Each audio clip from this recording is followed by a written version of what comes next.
Olá, pessoal, sejam bem-vindos ao Saúde Mental na Veia, papo reto, direto, quebrando tabus e falando diretamente sobre saúde mental.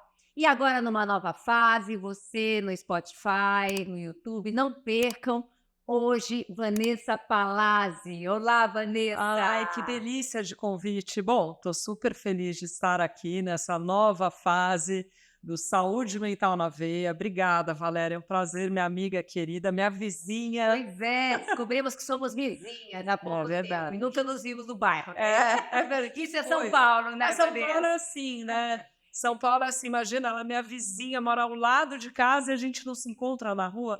Mas eu acho que essa vida louca de São Paulo é assim, né? Porque a gente faz tudo de carro, todo mundo faz tudo de carro, depois a gente fica, às vezes, com medo de sair a pé, não E é? vida corrida também, né. Vida E aí a corrida. nossa saúde mental, que é nosso tema, Fica fica complicada. complicado. Mas o tema de hoje, gente, especificamente, nós queremos falar sobre a mãe Vanessa.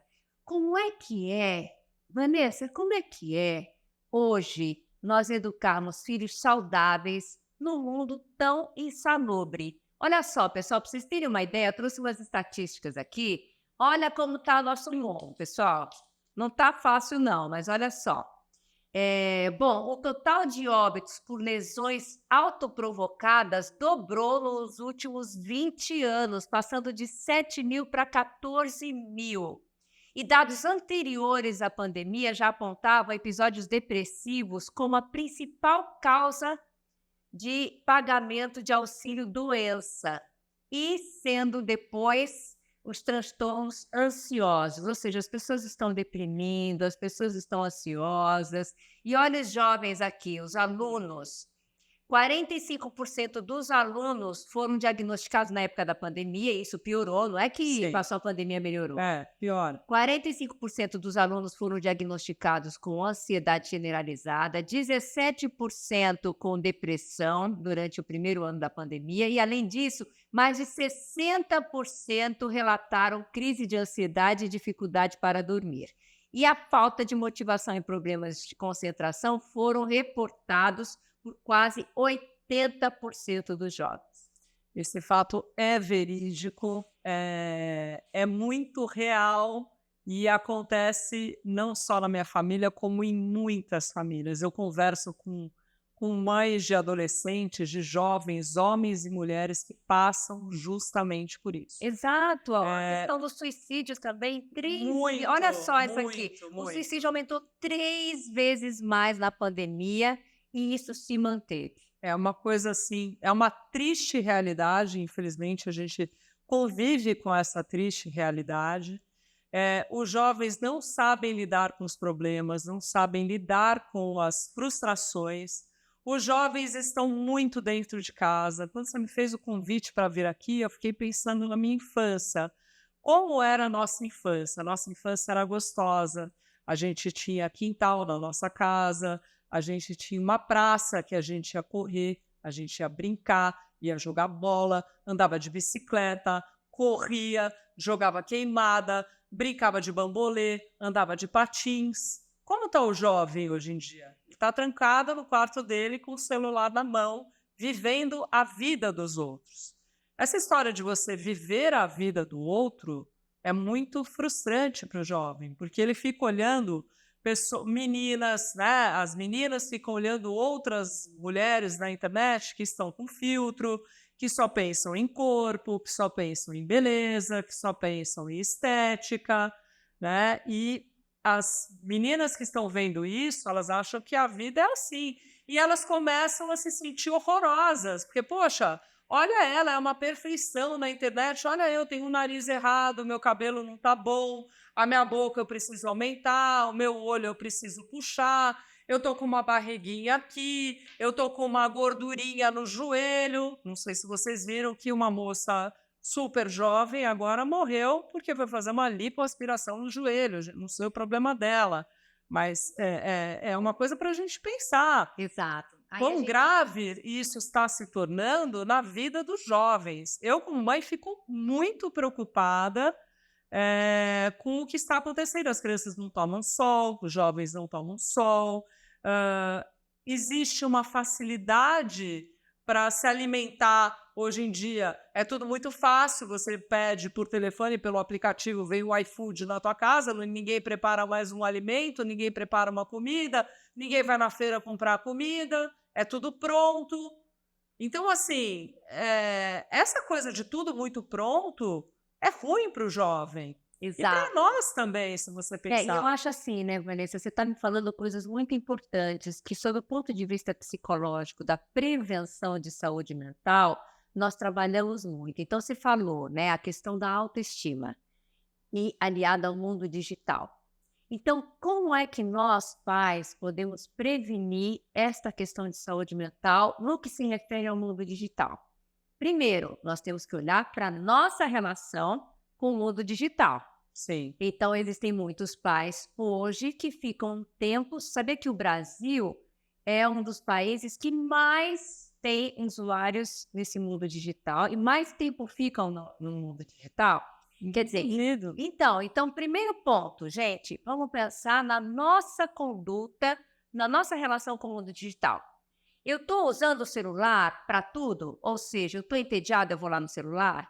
Eu estou com um intervalinho, eu vou lá no celular? Eu acordo e pego o celular? O meu filho está aqui do meu lado, nós estamos almoçando em família e nós estamos cada um com o celular? Então, o primeiro passo, vamos definir o tempo que eu fico no celular. O tempo que eu fico no celular tem que ser muito menor do que o tempo que eu passo com as pessoas. Sim. E o tempo que eu estou no mundo real e não no mundo virtual. Então, esse é o primeiro passo, né, Ivan, para que a gente Sim, possa prevenir nos nossos filhos. eu tenho esse diferencial porque eu trabalho com isso, então realmente eu fico muito tempo no celular. Mas eu tenho outras atividades, eu me dedico a outras atividades e eu falo assim: "Não, celular aqui, eu não quero celular agora". Então, por exemplo, nas refeições, eu acho importantíssimo você sentar com o seu filho, com a sua filha, ter um olho no olho, naquele momento da refeição que vocês estão almoçando, jantando juntos, ter aquela pausa para o celular, né? Ou quando vai no restaurante, às vezes eu estou com meu marido e a gente fica, olha, tira o celular, a gente não vai mexer. Mas aí quando a gente olha para a mesa ao lado, eu falo, gente, olha, ali, ali, ali, estão todos com o celular. Então, às vezes você vê um casal que podia estar interagindo, brindando, tomando um vinho, não sei. Não, eles estão lá olhando no celular, eles não prestam atenção no que eles estão comendo, não tem presença na hora de comer. Isso é uma coisa muito ruim para a saúde, porque você come com emoções, então você não está prestando atenção naquilo que você está comendo, né?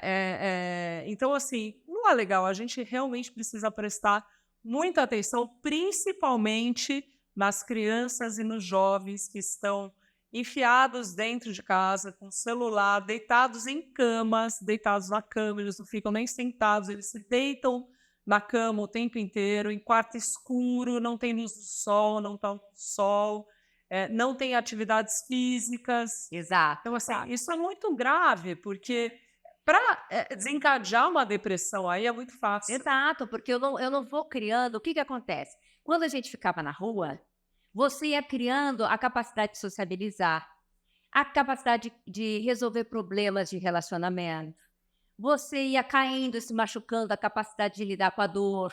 Quer dizer, são Isso, tantas competências que você vai desenvolvendo no relacionamento fora do virtual. E voltando à perfeito. história do restaurante, dica, gente. Vai num restaurante com criança pequena, não dá o celular para ela ficar caladinha e quietinha. Sim. Leva jogo. Ah, e se a minha família tá sem assunto? Porque também você Faz convive jogo da tanto. velha na mesa. Faz jogo da velha pinta, ou faz jogo do, sei lá, mico. É. Mico. Dá pra você pôr na bolsa o jogo do mico. Então, É, se a criança se é muito pequena e a gente está sem assunto em família, que isso acontece, vamos jogar um jogo em família e deixa o celular de lado. Então, isso são sim, dicas importantes. muito. E outro ponto que você falou, dentro desse mundo virtual, que aí vai crescendo com muito virtual, então a internet e todas essas redes sociais na questão da autoestima. A autoestima baixa é muito grave no que se refere à saúde mental da criança. Muito grave, muito Então, mas grave. como é que se constrói uma autoestima baixa? Olha, eu sempre conversei muito com as minhas filhas, né, eu tenho 2 meninas, então eu sempre falava assim: "Olha, você vai para a escola, não fica achando, assim, que você é isso, que você... Vai se achando, se acha, chega lá e se acha bem, se acha bonita, se acha inteligente, você é capaz, né?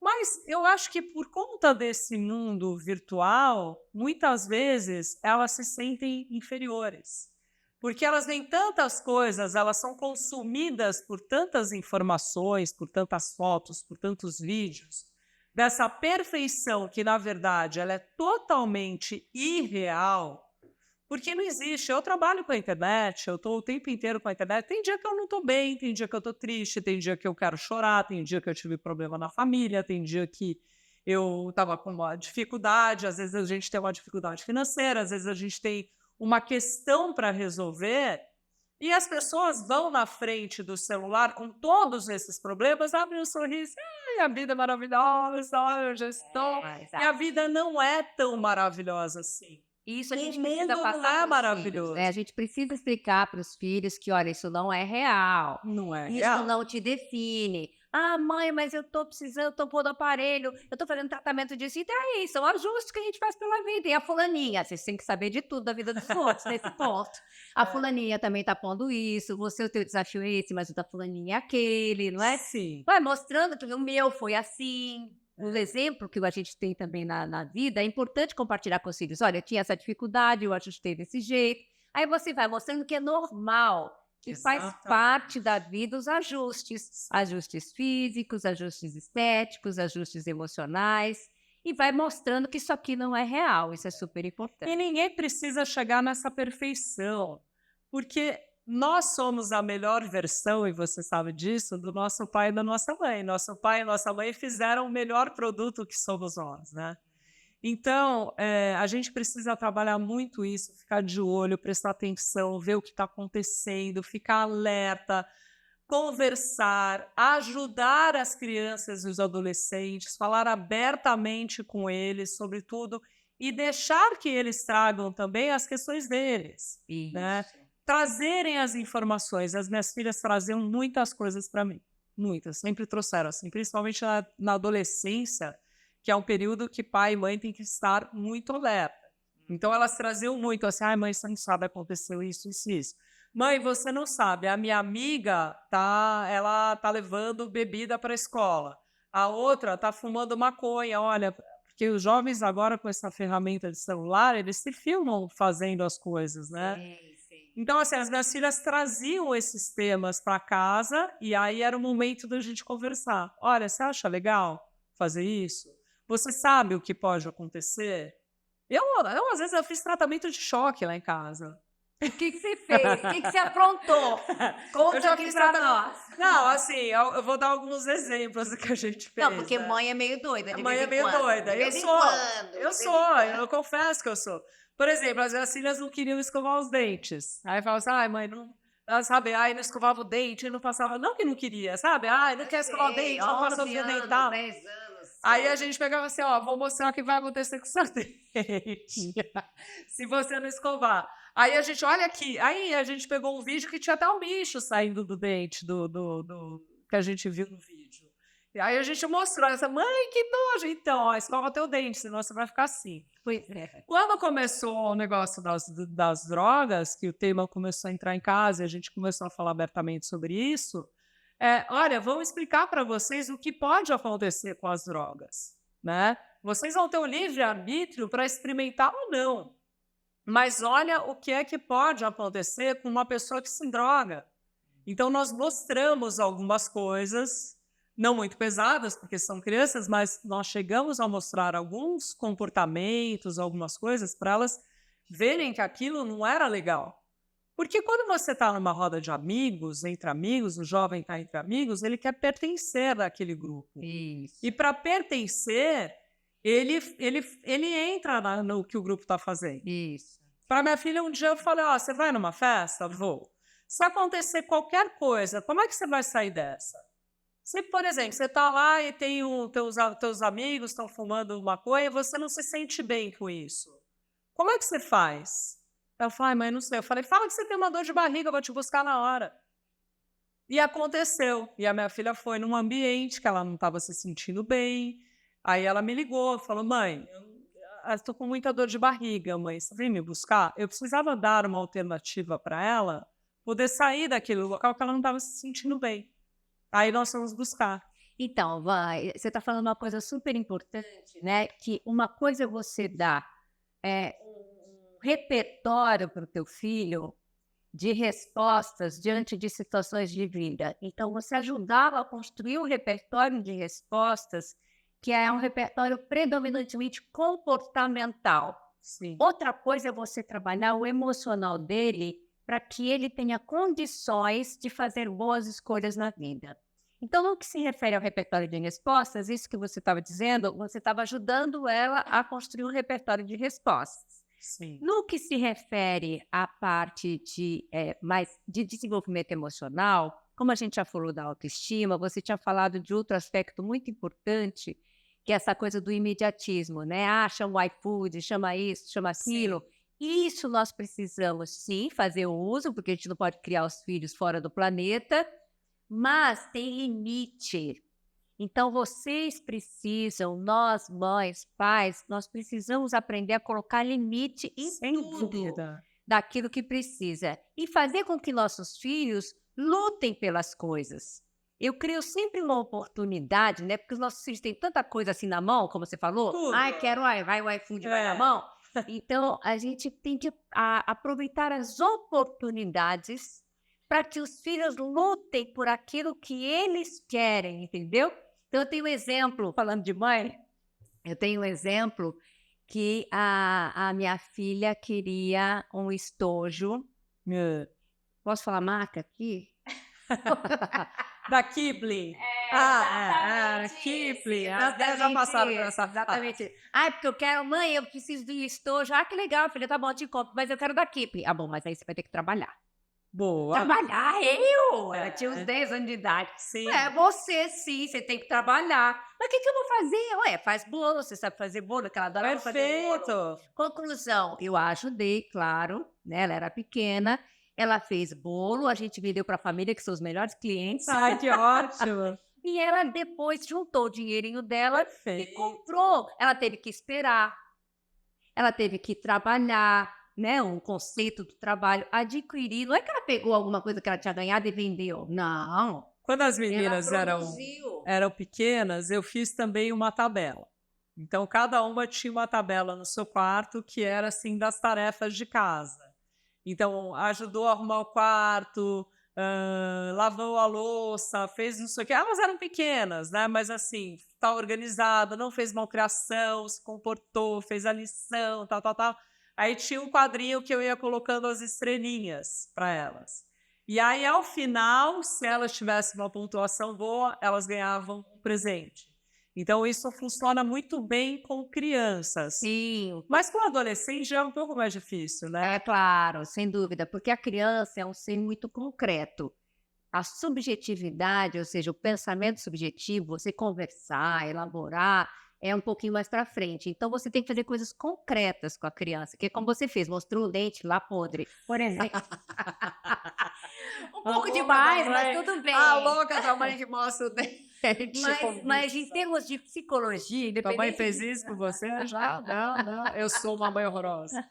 Mas olha, ele escova os dentes também, a gente espera. Senão vê o bicho. Tem várias formas, né? Várias formas de você educar. Mas o mais importante é você entender que a criança pequena é mais concreta. Então você vai conversar, mas você vai mostrar para a criança aquilo, porque ela vai ter uma absorção não só da subjetividade da linguagem, mas também da concretização daquilo que você está falando. Ou seja, muito blá, blá, blá para a criança, a coisa fica dispersa. Exato, tem que ser mais direto. Tem que ser direto, dentro daquilo que a criança pergunta, você vai responder, não vai sentar e dar uma aula de genética para a criança para ela entender por que ela é parecida com você. Então, você responde direto o que ela pergunta, mas procura mostrar para ela que foi o que você fez. Sim. E aí, você conversando com ela, a gente entra num outro ponto da questão da prevenção da saúde mental, que nós, pais, temos que ter um tempo de qualidade com os filhos. Concordo. Que é aquilo que você falou de sentar, conversar, não sei o quê, você tem que estar próximo. Assistir um filme juntos, falar: "Olha, Isso. programar, hoje a gente vai assistir um filme, vamos escolher um filme juntas, vamos ver um filme legal". Exato, você entra no mundo da criança, né, então e aí você vai junto com ela, entendendo o mundo a partir do lúdico. Sim. E decodificando esse mundo, e entendendo como ela está percebendo esse mundo. Porque na hora que ela tiver que dizer não para aquilo que está errado, ela vai ter que ter força para isso. Exato. Então não é você que vai estar lá o tempo todo dizendo não para ela. Sim. Então como que é isso na prática? Como é que você vai ensinar teu filho a dizer não para aquilo que não é legal para ele?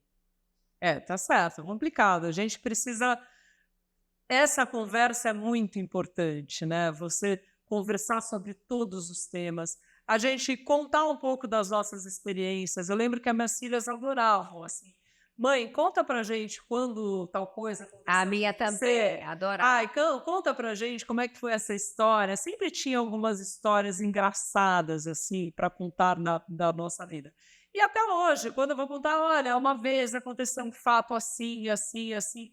Então, isso também é uma forma da gente ensinar os filhos e de dar bons exemplos Mas da nossa conduta. desidealizar a gente diante dos filhos, porque senão você se distancia muito do filho. Na hora Também. que você diz assim, comigo, eu sempre fui assim, sempre fiz isso, sempre fiz aquilo. Não. Você está se idealizando, então você está se distanciando do teu filho. Exato. Ao passo que se você empatizar, que é uma questão também de saúde mental, ajudar teu filho a saber se colocar no lugar do outro.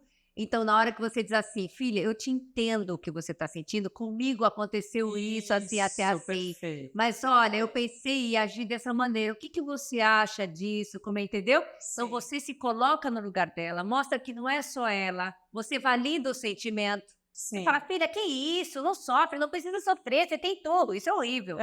Não, você tem que dizer, eu te entendo, é difícil mesmo, mas isso não te define. Tem Comigo, solução, você vamos pode pensar juntas na solução, não sei o quê, entendeu? Então, claro que a gente está conversando assim, aqui nós duas, e parece que é fácil. Mas eu Não é estou querendo fácil. fazer questão de passar para vocês o que é muito importante na construção da prevenção da saúde mental, que é a inteligência emocional. Sim. E isso Fundamental. perpassa por capacidade de empatizar. Por exemplo, eu cheguei para minha filha outro dia, e eu trabalho no escritório, que ela também estuda naquele escritório, uma vez por semana eu faço meu home office. Aí, no dia anterior, ela está estudando para a prova, tal, né? Aquela escola super difícil que eu te falei, que eu não teria passado nunca. Mas, enfim, estava estudando, não sei o que, TTT. Acabou o estudo, como ela estava muito cansada, ela foi descansar, dormir e tudo mais. No dia seguinte, fui para o mesmo escritório, estava aquela bagunça, aquela sujeira, aquela confusão. Tudo bem, eu limpei, porque ela já tinha ido para a escola, eu tinha que trabalhar, aquelas coisas. Depois eu sentei com ela, filha, olha só, como é que você se sentiria se eu tivesse deixado uma bagunça aqui? Onde é que você ia botar teus livros? Onde é que você ia botar teu computador para você estudar? Mãe, não sei o quê, fica com aquela... Não fala nada, porque ela sabe que é com ela. Eu sei. Aí eu falei, pois foi o que você fez comigo. Entendeu? Da próxima vez, eu vou ter que checar se depois que você acabou de estudar, se você arrumou tudo. Eu sei que você não fez isso por conta própria. Ótimo. Entendeu? Então você vai mostrando o que é. Quando ela deixa de fazer alguma coisa, porque essa história de ter funcionário em casa é um problema por causa disso. Sim. A responsabilidade parece que não existe. Não existe. Né? E aí, então você tem que ir aos pouquinhos e dando as responsabilidades. Chega uma hora que tem que arrumar o próprio armário. Chega uma hora que, o tênis está lá na sala. Não vai ser a funcionária que vai tirar, nem você que vai tirar. Sem dúvida. Em casa Fulaninha, já tem vem aqui, pera um pouco, coisa nenhuma, é agora. É isso aí. Não é assim? Agora não dá trabalho? Dá muito trabalho, muito Não é trabalho. todo dia? Todo dia, não tem 365 dias. 365 dias. Mas eu já falei um milhão de vezes, Valéria, ela não muda, não basta falar. É. Você tem que fazer agir também. Mas isso daí, até a turma escovar os dentes naturalmente, quantos anos se passam? Você fala, já escovou o dente? Todo dia falando a mesma coisa. Uns 10 E anos. aí nós ficamos Depois aquelas desiste. mães chatas, né? Que eu sei, ai, minha mãe é chata, porque ela fica falando, falando, falando. Mas assim, a gente tem que falar, a gente tem que educar, né? É o nosso papel dar educação para os nossos filhos. Eu acho que nós, mães, a gente fica muitas vezes a gente quer evitar os sofrimentos dos filhos. Por isso que às vezes a gente fica tentando proteger demais. Ai, olha, filha, se você fizer assim, isso não vai dar certo, se acontecer isso com você, se você continuar dessa forma, isso vai acontecer com você, porque, na verdade, isso é amor. Muitas vezes os filhos não entendem isso como o amor da mãe. Eles entendem como é uma preocupação excessiva, minha mãe é chata, minha mãe não me deixa fazer nada, porque a gente fica tentando proteger, porque a gente sabe como é a vida, e a vida não é boazinha com ninguém. Pois é, aí, Ivan, entra uma questão muito séria. Até onde proteger e até onde permitir que teu filho faça para que ele se sinta competente? Sim. Porque nós, mães e pais, estamos falando de mães porque somos duas mulheres aqui, né? Mas os pais também. O que acontece muitas vezes? Toma a frente do filho. Cuidado, porque toda vez que você decidir resolver pelo seu filho alguma coisa, com medo que ele sofra ou por qualquer motivo, você está dizendo a seguinte mensagem para o seu filho: você é incapaz, eu sou capaz, por isso eu resolvo por você aquilo que eu sei que você não vai resolver sozinho. É.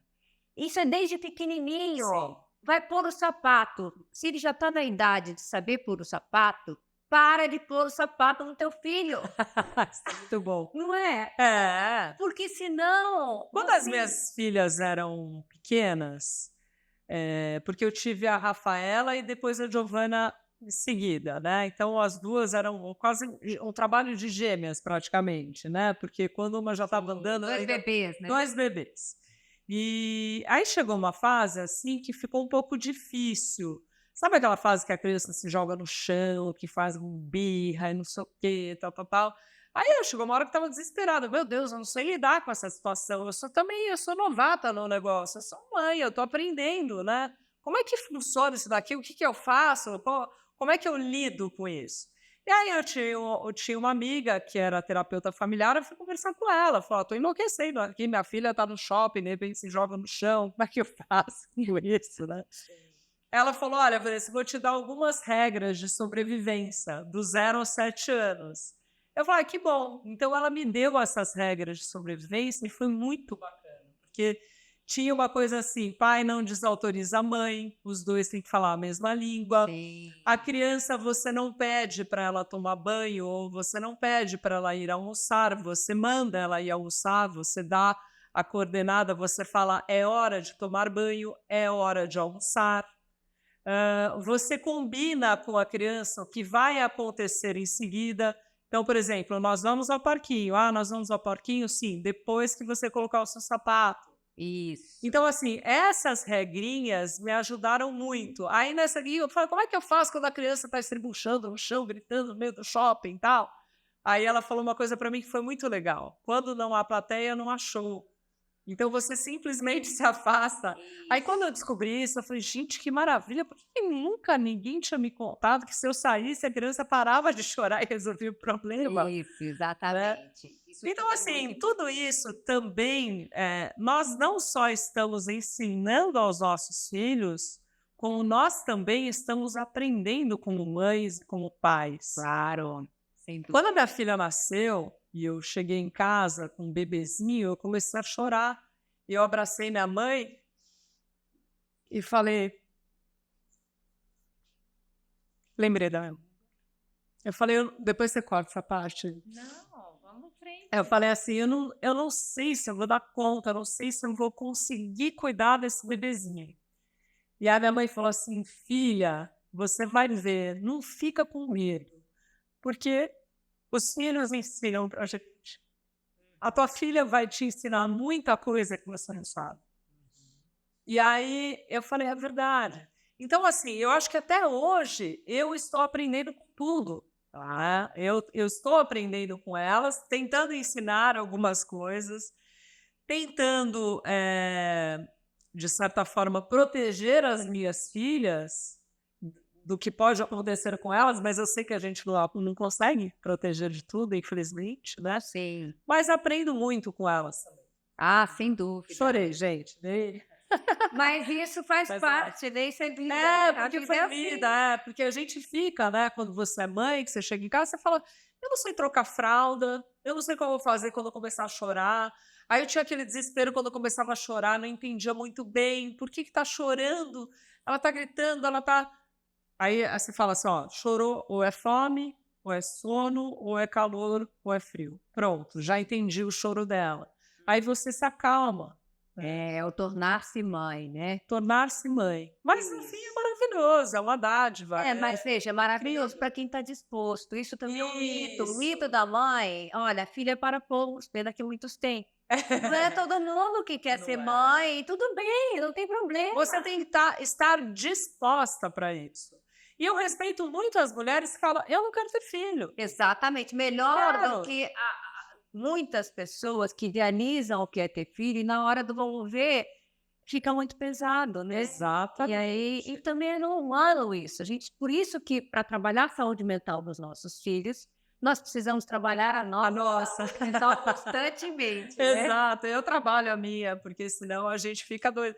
Porque o mundo a nossa vida, você sabe, né, Valéria, você assim como eu, você é mãe, você trabalha fora, você tem uma série de atividades, a gente resolve tudo. Nós somos, queira ou não, nós somos as mulheres que vão lá, que arrumam a cama, que lava a louça, que faz a comida, que vai no mercado, que vai na feira, que resolve o problema, que leva no médico. Somos nós mulheres que fazemos isso. Então, assim, a nossa vida é muito atribulada. E a gente, no fim, dá conta de tudo, mas é cansativo. A nossa vida. Tem horas que eu falo, gente, eu não estou aguentando, eu estou estressada, eu estou cansada, eu preciso relaxar um pouco. Além de tudo isso, a gente tem a tarefa de cuidar dos nossos filhos e E se de dar nós de mesmos. cara. De nós mesmos. Senão a gente Bom, não mas então consegue. voltando ao mundo insalubre, né, a gente está num mundo, cuja a capacidade de lidar com frustração também está muito complicada, né, o imediatismo, que as coisas é muito comum o jovem falar: "Eu quero ficar milionário aos 30 anos". Ah, legal, se você conseguir, Tomara, bacana, vai em frente, mas isso vai criando uma realidade muito imediatista, né, e uma coisa que não é uma construção em que a pessoa cai, levanta e vai, não sei o quê. Para isso, para que a gente encare esse mundo insalubre do imediatismo, do que tem que ser famoso e que tem que ser milionário e tem que não sei o que, tem que um monte de coisa, a gente precisa chegar para os nossos filhos e desde pequeno ir trabalhando a capacidade de lidar com frustração, e trabalhando a questão de cada coisa tem seu tempo. Se você não frustra teu filho, se você dá tudo na hora, tem mãe que dá o mamar antes da criança chorar. É. Estou ansiosa É. para que essa criança não chore como se mas chorar é bom. É bom. É bom porque não tem aquela frase antiga que não chora não mama, não é isso? É. Por quê? Porque o chorar é uma manifestação de que eu estou precisando de alguma coisa, mas eu estou me manifestando. Se você não permite nem que eu me manifeste, para que eu vou me preocupar em me manifestar? Sim.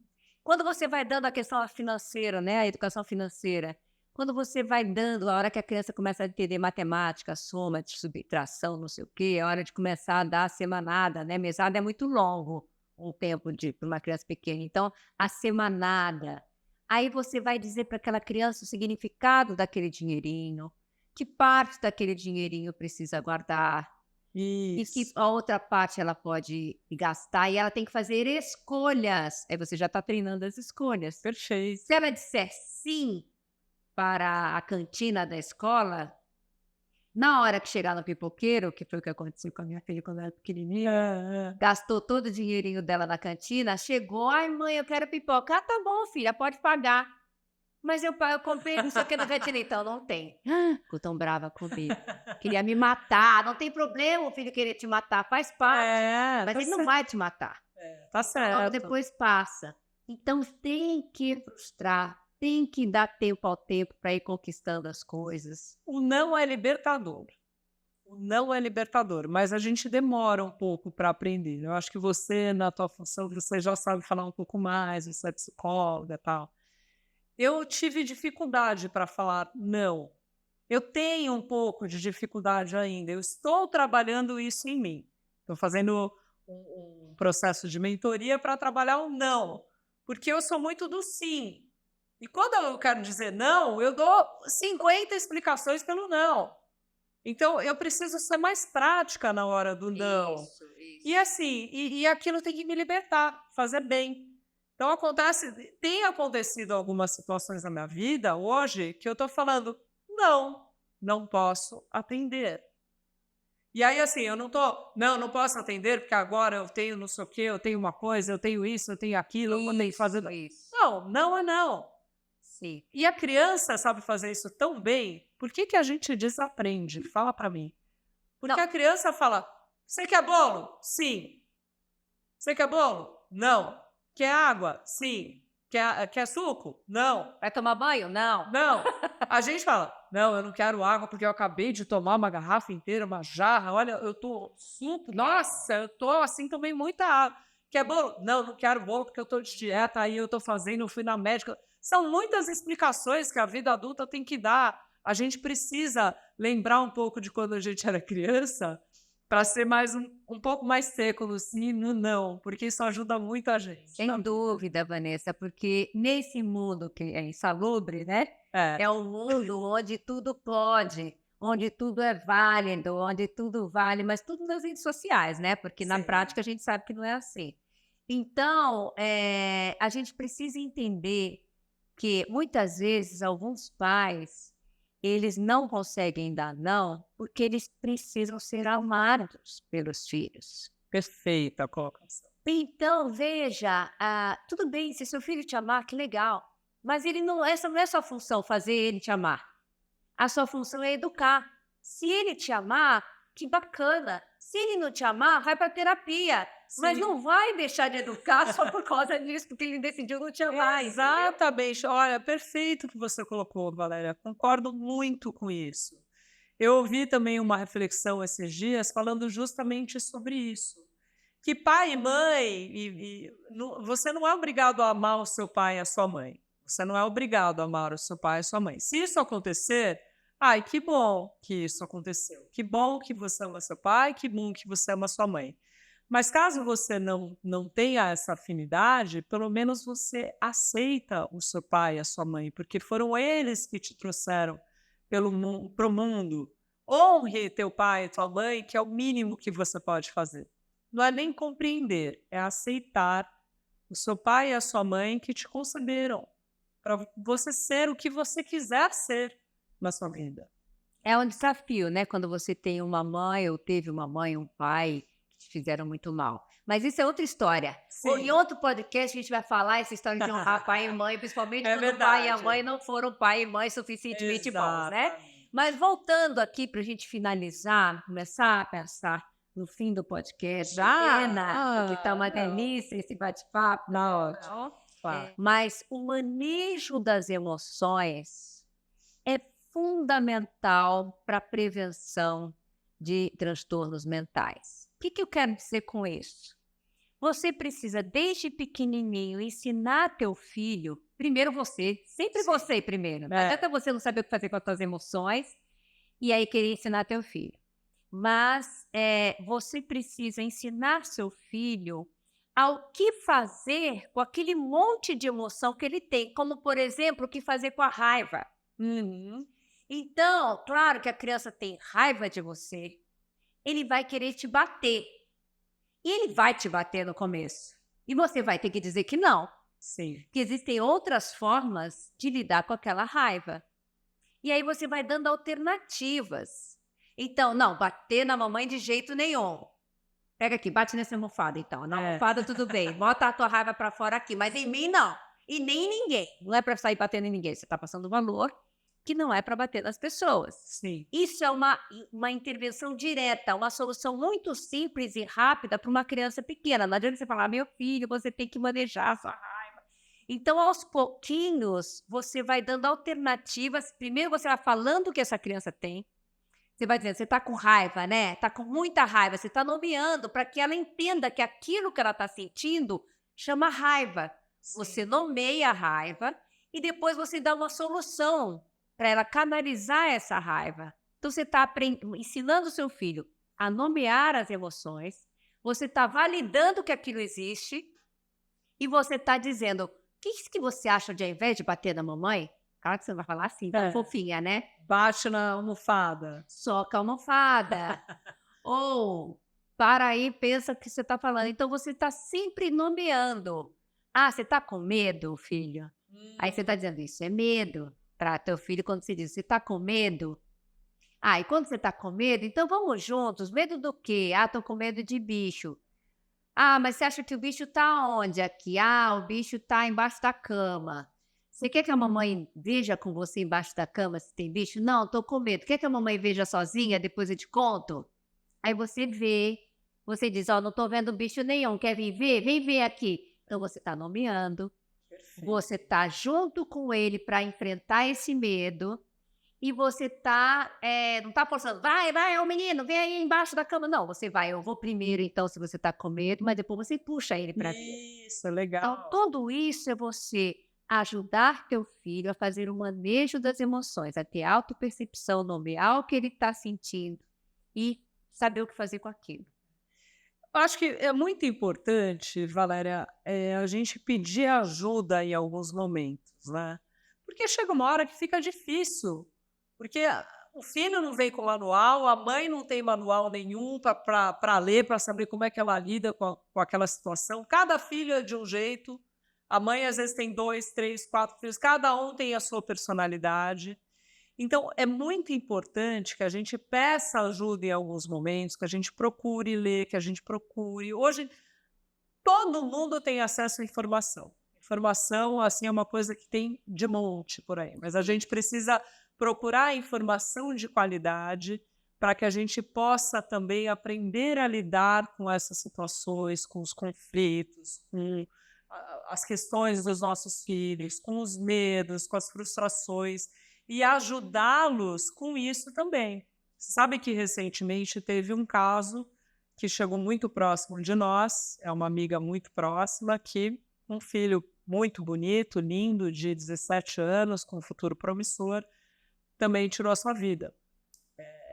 E aí nós levamos esse assunto na mesa do jantar e falamos abertamente sobre isso, para falar para as meninas que tudo tem saída da vida, né? Não precisa chegar numa solução extrema como essa. Então, a gente também aproveitar esses fatos para a gente abordar o assunto e ajudar nossos filhos. Porque, olha, o que a gente tem que lidar hoje com jovens? Com drogas lícitas e drogas ilícitas, com depressão, ansiedade, suicídio, violência, bullying nas escolas. Isso. Sabe, e tantas outras coisas que a gente fica. Hoje eu tento orientar minhas filhas sobre tudo, sobre segurança, principalmente, porque você fala assim: olha, você vai sair na rua, não vai com o celular na mão, cuidado, toma cuidado, vai no Uber, olha, manda sempre com a localização. Sim. Então, assim, a gente precisa tomar uma série de precauções na nossa vida. Porque tudo isso sempre teve, né? Porém, hoje está tudo muito amplificado em função dessa a tecnologia da comunicação fez amplificar muito as coisas e entrar na sua casa de uma forma tão invasiva, tudo isso, né? E Imagina, as meninas eram pequenas, eu tinha medo dos pedófilos na internet. Elas acessavam, às vezes, a aulinha de inglês, não sei o quê, e às vezes vinha alguém conversar, pelo amor de Deus, olha, vocês precisam saber que tem isso. é isso. Existe isso, tomem cuidado, porque a criança não tem essa visão. É isso. Você falou numa coisa muito importante, só para nós finalizarmos agora o podcast, que é peçam ajuda. Sempre. Cuidado para não ter como primeira opção levar seu filho para terapia. É muito comum os pais chegarem no Instituto Rocha Brasil já querendo que os filhos entrem na terapia. Eu não sou contra a terapia, afinal eu sou É? psicóloga, Nossa, tenho uma você falando equipe, isso. né. Mas às vezes eu falo assim: "Calma, vamos começar por vocês, e a gente vamos fortalecer vocês", porque muitas vezes quando os filhos sentem os pais fortalecidos, eles mudam e não precisam ir pra terapia. Ah, Então nós perfeito. fazemos orientação de pais. É Que muito legal. comum eu, antes de colocar a criança na terapia, fazer orientação de pais. Porque às vezes os pais, às vezes não, a maioria das vezes, né, Sim. eu só não digo 100%, porque sempre tem outros viés na É, história. Mas os pais mudando, sendo bem orientados e sendo empenhados na mudança, o sistema familiar flui de outro jeito. E às vezes você evita de precisar colocar uma criança muito pequena na terapia. Não que eu não ache que deva ir para terapia para desenvolver inteligência emocional, por exemplo, sim. né? Eu acho legal uma determinada idade. Mas, em primeiro lugar, vamos fortalecer os pais, quanto pais. E eles precisam de ajuda mesmo. Porque Sim, sem nesse dúvida. mundo insalubre que a gente está falando aqui, nós nos sentimos perdidos.